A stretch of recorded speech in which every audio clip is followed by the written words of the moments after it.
Tonight, the NFL is sticking with Elon Musk. The league condemning hate speech in a statement today, but says it won't stop advertising on X after Musk agreed with a message that accused Jewish communities of hatred against whites. This is major companies like IBM, Apple, Disney, and Warner Brothers Discovery, which owns CNN, all pulled ads from X. One client, though, that has not stopped working hand in hand with Elon Musk is one of his most important, the U.S. government. Kristen Fisher is out front. The Pentagon is getting in deeper with Elon Musk. Go Falcon Heavy, go Space Force. Giving Musk's private space company, SpaceX, a contract for up to $1.2 billion to send secretive spy satellites into space. But that's not all. The Pentagon is also investing up to $70 million in Starshield, a more secure version of SpaceX's massive constellation of Starlink satellites, which are vital to the Ukraine military's success against Russia on the battlefield. I can confirm that we do contract for Starlink for services in support of Ukraine, with the ultimate objective to be ensuring that Ukraine has the satellite communication infrastructure that it needs. And NASA couldn't send another astronaut to the moon without Elon Musk's company. Musk's Starship is the most powerful rocket ever built, and it launched on its second test flight on Saturday. NASA will spend about $4 billion on it because it will be the lunar lander of the space agency's flagship Artemis program. It's likely America's only chance to beat China to the moon in this second space race. Go Dragon, go Falcon. NASA's also reliant on SpaceX to launch astronauts to the International Space Station. For now, no other launch provider other than the Russian government can do it. SpaceX is on top because they have done the best. Doug Lavero is one of the few people who's been a top official at the two government agencies most dependent on Elon Musk's companies. And he describes NASA as being much more reliant on SpaceX than the Pentagon. SpaceX is predominant right now, but they're by no means the monopoly that we all will depend upon.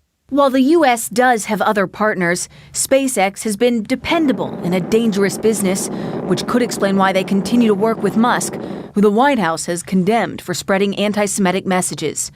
Last year, the United States conducted 78 successful launches, and SpaceX was responsible for 61 of them. That's the same number of launches as the Chinese government and nearly 8 times the amount of SpaceX's closest U.S. competitor, the United Launch Alliance, a joint venture between Boeing and Lockheed Martin. This year, SpaceX has already surpassed that record with 85 orbital launches and counting.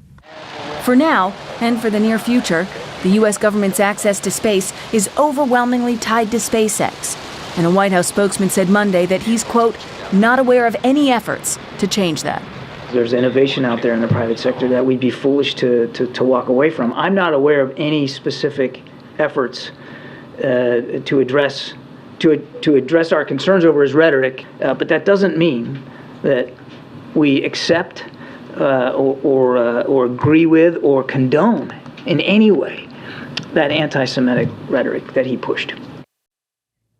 Now, CNN has reached out to SpaceX. So far, no comment. As for NASA, it has had plans in place for years to try to reduce its dependency on one company. You have Boeing Starliner spacecraft designed to ferry astronauts to the space station next year. Blue Origin has a lunar lander alternative for the Artemis program. But, Aaron, the problem is that neither of those options are ready yet. Aaron? All right, Kristen, thank you very much. And Harry Enton joins me now to go beyond the numbers. I mean, it's amazing what Kristen's reporting, right? The amount of money that the U.S. government spends. But when you look at IBM, Apple, Disney, Warner Brothers, Discovery, all these people pulling ads, does this hurt X's bottom line? Absolutely does, Aaron. I mean, if you look at the ad revenue they pulled in 2022, you compare it to what's projected in 2023, it's dropped in half. It's dropped in half. Now, they're still making, nearly $2 billion in ad revenue, but it's significantly less than the $4.1 billion that they made last year. Yeah, so, I mean, a 50% drop is horrible. It's a horrible performance. Let's just call it out. Yeah, you know stocks better than I do. That is not a good performance. No, it's horrible. It's unacceptable from if you were a publicly traded company. Obviously, this isn't. So, but who is using X right now? I mean, so you talk about advertisers coming off. Has there been a shift since Elon Musk took over, and there's been a lot more talk about the whole platform shifting more right. Absolutely. If you look at the people who are regularly getting their news on Twitter, you look back in 2022, according to the Pew Research Center, it was 2-1 Democratic. You look now, Democrats have been leaving the platform, Republicans have been joining the platform. Now it's basically even in terms of the percentage of Democrats and Republicans who are regular users for Twitter getting their news. But here's the thing I will point out, which is that fewer people are regularly getting their news on Twitter. Right now, if you compare where we are now to compare to where we are, you want to say something? Yeah, no, I just am jumping in because we only have a few seconds left. Yeah. I want to make one point. By the way, I'm sure Elon Musk would say, look, half Democrat, half Republican, that's a win. That's why I did this.